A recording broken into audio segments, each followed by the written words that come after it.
ஹஸ்ரத் சுலைமான் அலைஹிஸ்ஸலாம் ஒரு நதிக்கரையில் அமர்ந்திருந்தார்கள். அப்போது அவர் ஒரு எறும்பை கண்டார்கள். அது கோதுமை மணியை எடுத்துக்கொண்டு நதியை நோக்கி சென்று கொண்டிருந்தது. ஹஸ்ரத் சுலைமான் அலைஹிஸ்ஸலாம் அதை உன்னிப்பாக கவனித்தார்கள். எறும்பு தண்ணீருக்கு அருகில் சென்றதும் திடீரென ஒரு தவளை தண்ணீரில் இருந்து தலையை வெளியே காட்டி வாயை திறந்தது. அந்த எறும்பு தானியத்துடன் அதன் வாய்க்குள் சென்றது. தவளை தண்ணீருக்குள் மூழ்கி வெகு நேரம் தண்ணீரிலேயே இருந்தது. சுலைமான் அலைஹிஸ்ஸலாம் அதை கூர்ந்து கவனித்துக் கொண்டிருந்தார்கள். சிறிது நேரத்தில் தவளை தண்ணீரில் இருந்து வெளியே வந்து வாயை திறந்தது. எறும்பு வெளியே வந்தது. ஆனால் அதனிடம் தானியம் இல்லை. ஹஸ்ரத் சுலைமான் அலைஹிஸ்ஸலாம் அதை அழைத்து, என்ன நடந்தது, எங்கே சென்றாய் என்று கேட்டார்கள். அதற்கு அந்த எறும்பு, அல்லாஹ்வின் தூதரே, நதியின் அடியில் ஒரு பெரிய பாறை இருப்பதை நீங்கள் பார்க்கிறீர்கள். அதன் உள்ளே நிறைய பார்வையற்ற பூச்சிகள் உள்ளன. அல்லாஹ் அவர்களை அங்கே படைத்திருக்கிறான். அவர்களால் உணவு தேடி வெளியே வர முடியாது. அல்லாஹ் என்னை அவர்களின் உணவுக்கான பொறுப்பாளியாக ஆக்கியுள்ளான். நான் அவர்களின் உணவை எடுத்துச் செல்கிறேன். எனக்காக அல்லாஹ் இந்த தவளையை வசப்படுத்தியுள்ளான். அது என்னை உள்ளே அழைத்துச் செல்லும்.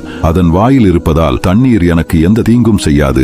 அது பாறையின் துளைக்கு முன் வாயை திறக்கும். நான் உள்ளே சென்று அவர்கள் உணவை பாறையின் துளையிலிருந்து வாய்க்குள் கொண்டு சேர்த்ததும் தவளை என்னை வாயிலிருந்து வெளியேற்றிவிடும் என்று கூறியது. ஹஸ்ரத் சுலைமான் அலைஹிஸ்ஸலாம், அந்த பூச்சிகள் ஏதேனும் துவா செய்ததை நீ கேட்டாயா என்று கேட்டார்கள். அதற்கு எறும்பு, ஆம், அவர்கள் அனைவரும் ஆழமான நீரில் கூட என்னை மறக்காதவனே என்று துவா செய்கிறார்கள் என்றது. படிப்பினை: சின்ன பூச்சியை கூட மறக்காத ரப்புல் ஆலமீன் நம்மை மறந்துவிடப் போகிறானா? சின்ன பூச்சியின் தேவையை கூட நிறைவேற்றும் ரப்புல் ஆலமீன் நம்முடைய தேவையை நிறைவேற்றாமல் இருப்பானா என்ன? அவன் கொடுக்க தயாராகத்தான் இருக்கின்றான். நாம் கேட்க தயாராக இருக்கிறோமா என்பதை யோசிக்க வேண்டும்.